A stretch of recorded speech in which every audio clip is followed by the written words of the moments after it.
പക്ഷേ ഇവർക്ക് എന്ത് വേണം? എന്തോരപ്പം വേണം? അവൻ എന്ത് ചെയ്യുവാനിരിക്കുന്നു എന്ന് അവൻ അറിഞ്ഞിരുന്നു. നിന്നെ അവൻ അറിഞ്ഞിരിക്കുക. നിന്റെ വിഷയങ്ങളെ അവൻ അറിഞ്ഞിരിക്കുക. നിന്റെ ആദിയും വേദനയെ അവൻ അറിഞ്ഞിരിക്കുക. നിന്റെ ആഴമായ ചുവടുവയ്പ്പുകൾ അവൻ അറിഞ്ഞിരിക്കുക. നിന്റെ അധോഗതി അവൻ അറിഞ്ഞിരിക്കുക. നിന്റെ ശൂന്യത അവൻ അറിഞ്ഞിരിക്കുക. നിന്റെ ഗതികേട് അറിഞ്ഞിരിക്കുക. നിന്റെ വെല്ലുന്ന ശബ്ദത്തെ അവൻ അറിഞ്ഞിരിക്കുക. നിന്നോട് വാദിക്കുന്നവരെ അവൻ അറിഞ്ഞിരിക്കുക. നിനക്കെതിരായി ആര് നിൽക്കുന്നു എന്ന് അവൻ അറിഞ്ഞിരിക്കുക. നീ അത്ഭുതം തിരയണ്ട, അടയാളം തിരയണ്ട. ആമേൻ, ആമേൻ. വാദിക്കുന്ന ശക്തിയുടെ വലിപ്പത്തെ നീ ഗവനിക്കണ്ട. നിന്നെ തടയുന്നവരെ നീ ശ്രദ്ധിക്കണ്ട. നിന്നെ അടയ്ക്കുന്നവരെ നീ ശ്രദ്ധിക്കണ്ട.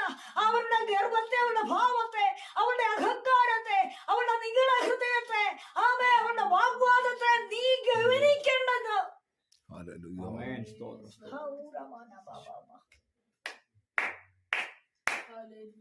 ചെയ്യപ്പെടുകട്ടെ യേശുവിന്റെ നാമത്തിൽ.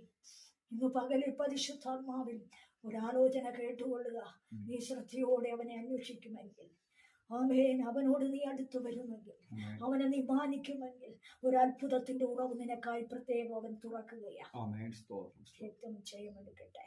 പാളിപ്പോയ പദ്ധതിയിലേക്കല്ല, പരാജയപ്പെട്ട വഴിയിലല്ല, ആമേൻ, പതിരെന്ന് പറഞ്ഞ് തള്ളിയവരുടെ നടുവിലല്ല, ആമേൻ, മാനിക്കത്തക്ക വിധത്തിലുള്ള മാന്യതയുള്ള അളവും തൂക്കവും ഒത്ത അനുഭവത്തിൽ കൂടെ നിന്റെ മടി നിറച്ചു തരുവാൻ അവൻ സമ്പന്നനായ ദൈവമെന്ന് ഉറച്ച അവനിൽ വിശ്വസിച്ചുകൊണ്ട് നീ യാത്ര ചെയ്യുക. ആമേൻ. ഇരട്ടി പങ്കിന്റെ ഒരു ആധാരം നിന്റെ മടിയിൽ അവൻ ഏൽപ്പിക്കാൻ പോവുകയാ യേശുവിന്റെ നാമത്തിൽ. ആമേൻ. തടഞ്ഞവരുടെ മുമ്പില്, തടുത്തവരുടെ മുമ്പിൽ അവൻ തരുവാൻ കൽപ്പിക്കുന്ന ദൈവമെന്ന്